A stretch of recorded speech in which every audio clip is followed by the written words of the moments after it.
പലപ്പോഴും നമ്മുടെ അടുത്ത് ഒരു പേഷ്യൻ്റ് വന്ന് ചോദിക്കുന്നത്, ഡോക്ടറെ എൻ്റെ കാലൊക്കെ ഉണ്ടാവുമോ? ഒരു ഡയബറ്റിക് പേഷ്യൻറ്റിൻ്റെ ഏറ്റവും ഭീകരമായിട്ടുള്ള ഒരു കോംപ്ലിക്കേഷനാണ് ഡയബറ്റിക് ഫുട്ട്.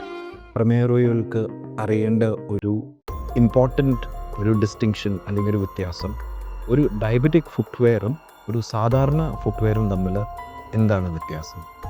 ഡയബറ്റിക് ഫുട്വെയറും നോർമൽ ഫുട്വെയറും വ്യത്യാസം എന്ന് പറയുന്നത്, നമ്മൾ കുറച്ച് ഗൈഡ് ലൈൻസ് വെച്ചിട്ടുണ്ട്. എങ്ങനെയായിരിക്കാം ഒരു ഡയബറ്റിക് ഫുട്വെയർ എന്നുള്ളത് നമ്മൾ ഗൈഡ് ലൈൻസ് വെച്ചിട്ടുണ്ട്. അതിൽ ഏറ്റവും ഇതാണ് നമ്മുടെ ഡയബറ്റിക് ഫുട്വെയർ. ഇതിൽ ആദ്യം ഇമ്പോർട്ടൻ്റ് പറയുന്നത് ബാക്ക് സപ്പോർട്ട് വേണം. ഹീൽ കൗണ്ടർ പോലെ ബാക്ക് സപ്പോർട്ട് വേണം. Front footwear should be open. കാരണം അവരുടെ ഫുട്ട് അവർക്ക് ഇടാനുള്ള ബുദ്ധിമുട്ടുള്ളതുകൊണ്ട് should be open. And third is the very important is the insole. It's called MCR. MCR എന്ന് പറയുന്നത് മൈക്രോ സെല്ലുലാർ റബ്ബർ.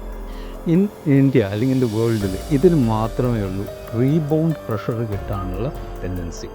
അതാണ് ഏറ്റവും ഇമ്പോർട്ടൻ്റ് ആയിട്ട് നമ്മൾ മനസ്സിലാക്കേണ്ട ഏറ്റവും important. It has a rebound tendency. Normal ഫുട്വെയറിന് റീബൗണ്ട് ടെൻഡൻസി ഇല്ല. എന്തുകൊണ്ടെന്ന് വെച്ചാൽ ഈ മോസ്റ്റ് ഓഫ് ദി ഡയബറ്റിക് പേഷ്യൻറ്റിന് മുട്ടിൻ്റെ താഴത്ത് ബ്ലഡ് സർക്കുലേഷൻ കുറവായിരിക്കും. അപ്പോൾ താഴത്തേക്ക് എത്തുമ്പോൾ അവർക്ക് സെൻസിറ്റിവിറ്റി ഉണ്ടാവില്ല, കാലുമ തരിപ്പ് എന്നൊക്കെ പറഞ്ഞ കാര്യം. അതുകൊണ്ടാണ് അപ്പോൾ ഈ ഫുട്വെയർ ഇടുമ്പോൾ when they walk they get the pressure on the spot. അപ്പോൾ ഓരോ സ്റ്റെപ്പ് വയ്ക്കുമ്പോഴും അവർക്ക് നല്ല പ്രഷർ കിട്ടും. So they feel very comfortable to walk. അല്ലെങ്കിൽ they will not be able to walk.